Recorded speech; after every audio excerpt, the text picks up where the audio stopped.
जीवन नहीं चल सकता। हर व्यक्ति कुंडली का जीवन जी रहा है। ये 7 चक्र हमारे महत्वपूर्ण जीवन के चक्र हैं। इन 7 चक्रों को हम जितना चेतनावान बना लेते हैं उतना ही हमारा जीवन सुव्यवस्थित हो जाता है। जितना चैतन्य कर लेंगे उतनी समस्याओं से पार निकल जाएंगे, उतना ही हमारा जीवन स्वस्थ और चैतन्य रहेगा। 7 महत्वपूर्ण चक्र हैं। ये चक्र कुंडली की बात आ जाती है तो ये तो फिर आप आकाश में पैर रखना चाहता है समाज कि बस गुरुजी मेरी 1 मिनट के अंदर कुंडली जागृत कर दीजिए, मैं दिव्य लोक को देखने लग जाऊं।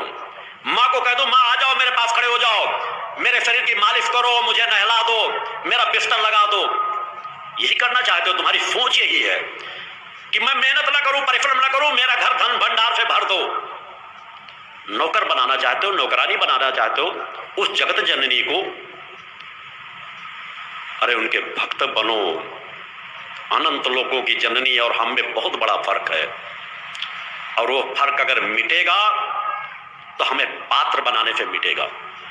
अलौकिक शक्ति सामर्थ्य परम सत्ता ने क्या कुछ नहीं किया, हमको तो उसका इतना ऋणी होना चाहिए कि अनेकों जन्म अगर हमें हमारे अस्तित्व को मिटाना पड़े तब भी हम, जहां आज के माता पिता के ऋण से पुत्र नहीं ऋण हो पाते, उस जगत जननी के ऋण से कभी मुक्त नहीं हो पाओगे। सब कुछ सामर्थ्य आपके अंदर दे दी है। 7 महत्वपूर्ण चक्र, एक एक लोक के समान ताकत है एक एक शक्ति में। तुम जितना जगा सको, हमारे ऋषियों मुनियों ने इन्हीं को तो जगाया, साधक साधिकाओं ने इन्हीं को तो जगाया। तुम तत्काल आकाश में पैर मत रखो, जितना जगा लोगे उतनी वाक शक्ति तुम्हारे अंदर आ जाएगी, उतनी पावर क्षमता तुम्हारे अंदर आ जाएगी, उतनी कार्य करने की क्षमता तुम्हारे अंदर आ जाएगी। तुम परोपकारी बन जाओगे, पुरुषार्थी बन जाओगे। तुम्हारे अंदर ममता, दया, करुणा, प्रेम, वात्सल्य की त्रिवेणी बहने लगेगी। उस दिशा में बढ़ो, तो एक बार उस दिशा की तरफ खोज तो पैदा करो। बाहर की प्रार्थना हो सकता है स्वीकार हो या ना हो, अंदर की हर एक प्रार्थना स्वीकार होती है, क्योंकि तुम्हारी आत्मा तुम्हारे बहुत नजदीक है।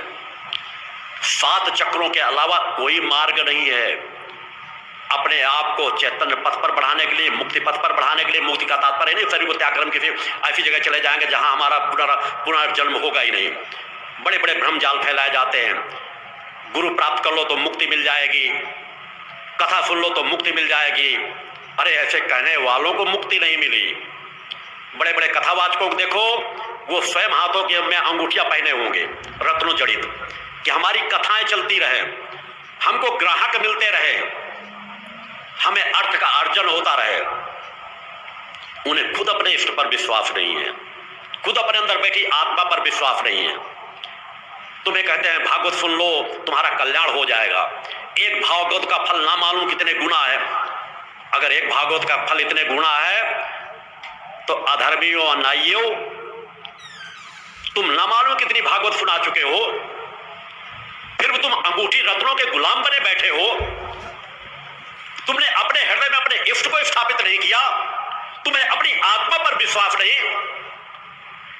अगर वह विश्वास होता तो तुम्हारे हाथों में रत्नों की अंगूठियां न होती कि तुम्हारा कार्य और भी होते, कोई ग्रह तुमको खा न जाए, कोई ग्रह न तुमको सता ले, क्योंकि तुमने अपने 9 ग्रहों को स्वयं अपने चैतन्य नहीं किया। उस दिशा में बढ़ो, अपने अंदर के 7 चक्रों की महिमा को समझो तो, जानो तो। ये इसकी प्राणवायु जितनी प्रभावक होती चली जाएगी। प्राण साधना सबसे बड़ी साधना इसलिए कही गई है कि प्राण साधना से हमारे चक्र प्रभावित होते हैं, और इन 7 चक्रों में जितनी स्थिर कर पहुंचा देंगे उतनी ही हमारी कार्य क्षमता बढ़ती चली जाएगी, उतना ही हम मुक्त कहलाते हैं। विकारों से मुक्त, अवगुणों से मुक्त। इनसे मुक्त करने के लिए एकमात्र मार्ग है उस परम सत्ता की अटूट भक्ति, और हर पल अपने चक्रों का शोधन करना, अपने आचार विचार व्यवहार में परिवर्तन ला करके। मूलाधार, स्वाधिष्ठान, मणिपुर, अनाहत, विशुद्ध आज्ञा और सहस्त्रार चक्र, इन 7 चक्रों पर ध्यान रखो। ये 7 चक्र महत्वपूर्ण चक्र है आपके पास। इन्हें 7 मंदिर मान लो कि इन 7 मंदिरों के अगर तुमने दर्शन प्राप्त कर लिए, इन 7 मंदिरों की देखरेख अगर तुमने कर ली, तो बाहर के सब मंदिर तुमको फलीभूत आशीर्वाद देने लगेंगे। सब मंदिरों से संबंध जुड़ जाएगा, क्योंकि जो बाहर है वो अंदर है। किसी मंदिर का, बाहर के मंदिर का आशीर्वाद लेना चाहते हो तो अंदर के मंदिरों साफ और स्वच्छ रखना पड़ेगा। केवल मात्र मूलाधार में जब थिरकन आने लगती है, मूलाधार चक्र जो पृथ्वी तत्व का प्रतीक होता है, जो हमारे गुदाधार और स्वादिष्ठान चक्र के मध्य होता है, नीचे होता है, मूलाधार से थोड़ा ऊपर, उस चक्र को यदि हम थोड़ा सा थिरकन देने में सफल हो गए, और थिरकन किस प्रकार से आएगी? आचार विचार व्यवहार में परिवर्तन करके, शुद्ध सात्विक आहार करके, और मां की स्तुति वंदना भजन कीर्तन स्मरण जब हम करते हैं, हम थोड़ा सा आध्यात्मिक जीवन जीना प्रारंभ करते हैं, हमारे मूलाधार चक्र में प्राणवायु सक्रिय होने लगती है, हमारा आस्था विश्वास बढ़ने लग जाता है। जो जो उसको हम थिरका उसके जगाने की और प्रक्रियाएं हैं, मगर जो जो हम आध्यात्मिक जीवन जीते हैं और यदि हम मूलाधार में थिरकन पैदा करने में सफल हो गए, जो हमारी इड़ा पिंगला और सुषुम्ना नाड़ियां हैं जहां से हमारी प्राणवायु चलती है, उस प्राणवायु का अभी हम केवल सामान्य सा जीवन जीते हैं, उनकी चेतना तरंगों का नाड़ियों के। अगर सुषुम्ना नाड़ी की ऊर्जा को हम नीचे से ऊपर की ओर बढ़ाना प्रारंभ कर दिए और सातों चक्रों में जो जो गति होती चली जाती है, गति का तात्पर्य एक दिन के अंदर ऐसा होगा कि एक चक्र जब जगा लोगे तब दूसरा चक्र जागेगा, सातों चक्रों में उनकी तरंगे जाने प्रारंभ हो जाती है। मूलाधार चक्र से जो ही हम ऊपर की ओर बढ़ते हैं, स्वादिष्ठान चक्र जो रहता है, उस चक्र को जिसे जल तत्व का प्रतीक माना गया है, उस तत्व को जो ही हम धीरे धीरे जगाते हैं मन की एकाग्रता के साथ, आकर्षण की कुछ क्रियाएं हैं, योग ध्यान, इन क्रियाओं पे जब हम थोड़े अपने आप को और बढ़ाते हैं, ओम और मां का उच्चारण करते हैं, सात्विक आहार करते हैं, तो धीरे धीरे उसमें भी थिरकन आने लग जाती है। मणिपुर चक्र जो आता है, हमारा नाभि चक्र आता है, धीरे धीरे हमारे अंदर जब संतुलन आने लगेगा तो मणिपुर चक्र में धीरे धीरे करके स्पंदन होना प्रारंभ हो जाता है। इन चक्रों के अलग अलग स्वभाव हैं, अलग अलग गुण हैं, अलग अलग परिस्थितियां आती हैं, और उन्हीं परिस्थितियों के लिए गुरु का मार्गदर्शन नितांत आवश्यक होता है। जब साधक बढ़ने लगते हैं तो उनके विचारों में वो चीजें आने लगती हैं। कभी से आकर के इन विचारों धारण जब भी मिलते हैं, मैं उनको बहुत ज्यादा समय दे देता हूँ। कई बार कुछ कार्यकर्ता आते हैं, अलग जिन संदर्भ में चर्चा करना चाहते हैं, उनमें पर्याप्त समय देता हूँ, क्योंकि शिविरों के माध्यम उतना विस्तार है, फिर भी शक्ति योग जो पुस्तक है उसमें संक्षिप्त कुछ जानकारियां दी गई हैं। हम जो जो उन चक्रों की ओर बढ़ते हैं, हमारी ऊर्जा शक्ति बढ़ने लगती है। एक एक चक्र एक एक लोक के समान क्षमता रखने वाला है। हमारी प्राणवायु जो जो सक्रिय होती चली जाती है, उसके लिए उन विधाओं की जरूरत नहीं है कि जिस तरह अनेकों पुस्तकों में लिखा मिल जाएगा। आज मेरी बताई हुई क्रिया पर, जो आज से मैंने कई सालों पहले कई बार बताया, आज उसमें बड़े बड़े योगाचार्य उसमें अमल कर रहे हैं। उनके वो भस्त्रिका भूल गए जो पहले तेजी से नाक से हवा निकालते थे। और मैंने शुरुआत से कहा था, भस्त्रिका 3 प्रकार की होती है। एक तीक्ष्ण भस्त्रिका, एक सामान्य जो भस्त्रिका रहती है, सौम्य भस्त्रिका जो आती है कपाल भांति में, एक भस्त्रिका के बाहर के गुण हो गए जिसमें हम नाक से श्वास निकालते हैं। ये योग की क्रियाओं के अंतर्गत होता है, अपने चक्रों को जगाने के लिए, प्राणवायु को चेतन करने के लिए। तीक्ष्ण भस्त्रिका करेंगे वो पक्ष अलग है, मगर वास्तव में सही दिशा की धारा पे आपको सुषुम्ना को सस्तार की ओर ले जाना है। तो जो असली कपाल भांति है, जिस कपाल भांति को कह करके लोगों को खूब पेट उचकाए गए और श्वास निकालने सिखाया गया, कपाल भांति में बहुत सौम्य प्रक्रिया से धीरे धीरे पेट का आकर्षण अंदर की ओर किया जाता, छोड़ा जाता है, और श्वास को ज्यादा नहीं निकलने दिया जाता कि प्राणवायु हमारे सहस्त्रार की ओर चढ़े, कपाल भांति कपाल का भेदन कर दे। उसको धीरे धीरे हम चढ़ाने का प्रयास करते हैं, मन को एकाग्र करके, अज्ञान चक्र में ध्यान लगा करके, आकर्षण की भावना लेकर के करके देखो। कुछ देर पूजन बैठो, मन को एकाग्र करो, भक्ति करो, उसके बाद धीरे धीरे करके पेट को हल्का सा पहले गुदा द्वार के ऊपर की ओर संकुचन करो, धीरे धीरे करके गुदा द्वार के ऊपर खींचो छोड़ो, उसका अभ्यास करो, और उसके बाद हल्की हल्की नाभि का आकर्षण करो। स्वयं देखोगे कि कहीं ना कहीं सुषुम्ना नाड़ी से, मेरुदंड से तुम्हारी कहीं ना कहीं ऊर्जा लगेगी जैसे ऊपर की ओर चढ़ रही है। उसका प्रभाव उस तरफ आएगा। आज बड़े बड़े योगाचारों को साल 2 साल से देख लो, पहले दूसरों को दूसरी कपाल भांति सिखाते थे, अब आंख मुंदे लगे रहते हैं। कहां खो रहे हैं? क्योंकि कहीं ना कहीं वो चक्रों में थोड़ा सा स्पंदन हो रहा है, काफी देर तक लगे रहते हैं। आप भी करो, धीरे धीरे आनंद मिलेगा। धीरे धीरे उस कपाल भांति को हम करें जिसमें बहुत सौम्य गति। जब आप पूजन बैठ जाते हो तो दोनों प्रक्रिया एक साथ हो सकती है, नींद भी नहीं आएगी। शांत चित बैठ जाओ, मंत्रों का जाप करते रहो, शरीर को मेरुदंड को सीधा करके बैठ लो और धीरे धीरे अपने गुदा द्वार को ऊपर की ओर संकुचित करो और छोड़ो। बहिरंग योग से अंतरंग योग की दिशा की ओर बढ़ना प्रारंभ करो। वृद्ध हो, बीमार हो, तब भी ये कर सकते हो। धीरे धीरे गुदा द्वार के अंदर खींचो, आकर्षण करो, छोड़ो। उसी तरह आपके स्वादिष्ट शांत चक्र भी धीरे धीरे करके ऊपर आकर्षित होने लगेगा, अंदर की ओर खिंचाव आने लगेगा।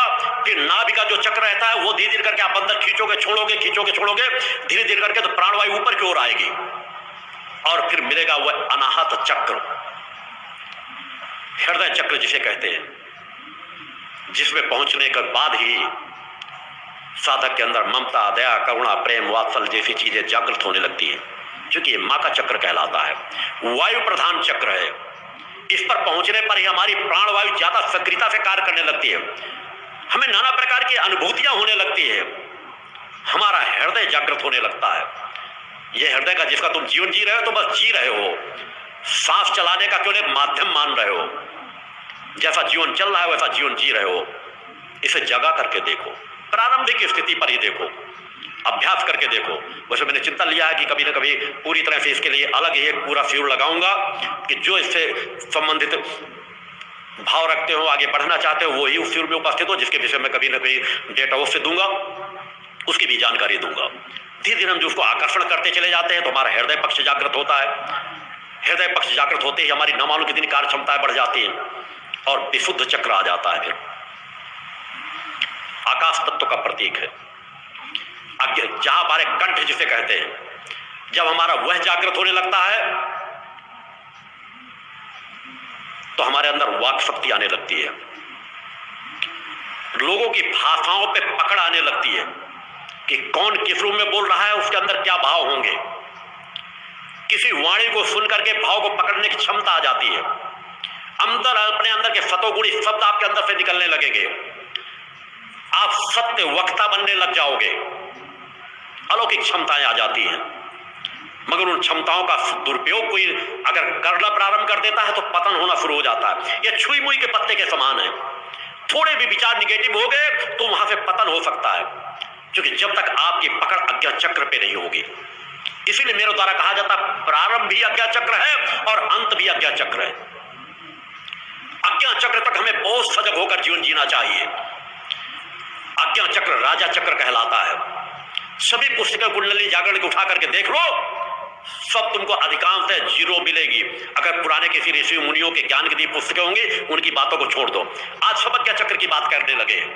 इधर साल 2 साल के लोगों के चिंतनों को उठा करके देखो, उसके पहले के चिंतनों को उठा लो, 5-5, 10-10 साल तक उसको बातें नहीं थी कोई चीजें। कई लोगों ने तो मेरे विचारों को विरोध किया जब मैंने कहा कि शून्य में जाने का प्रयास करो, तो बोले कुछ लोग ऐसे हो गए जो शून्य में ले जाना चाहते हैं।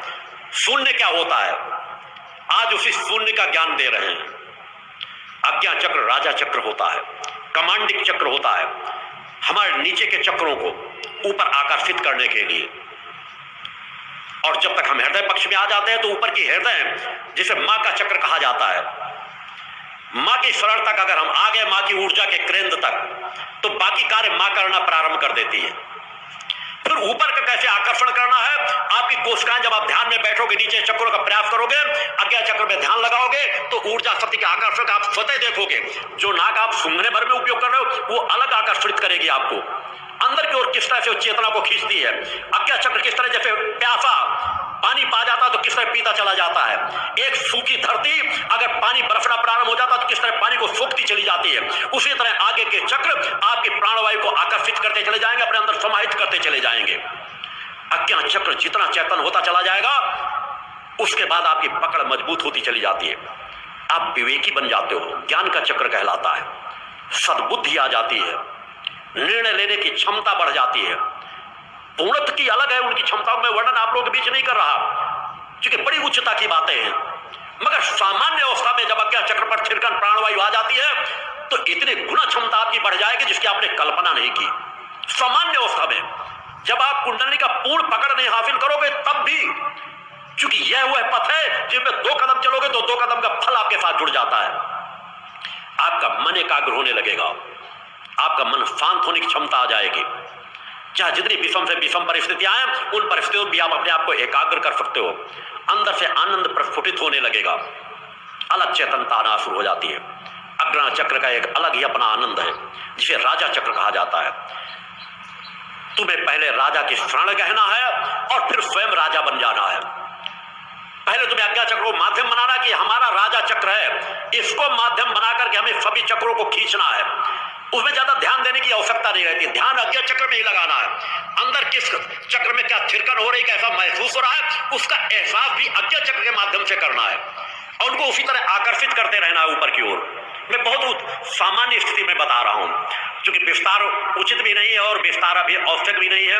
विस्तार के लिए थोड़ा और गहराई में जाना पड़ेगा। उनके स्वभाव, उनके गुण, उनके धर्म क्या हो जाते हैं, किस तरह के आपका कौन चक्र में अगर प्राणवायु जाने लगेगी तो आपका स्वभाव कैसे नजर आएगा, आपके विकार कैसे आपको प्रताड़ित करेंगे, किस तरह की भावना आपकी गलत रास्तों में जाएगी, उन्हें से किस तरह आपको बचना है। ये कई रास्ते हैं।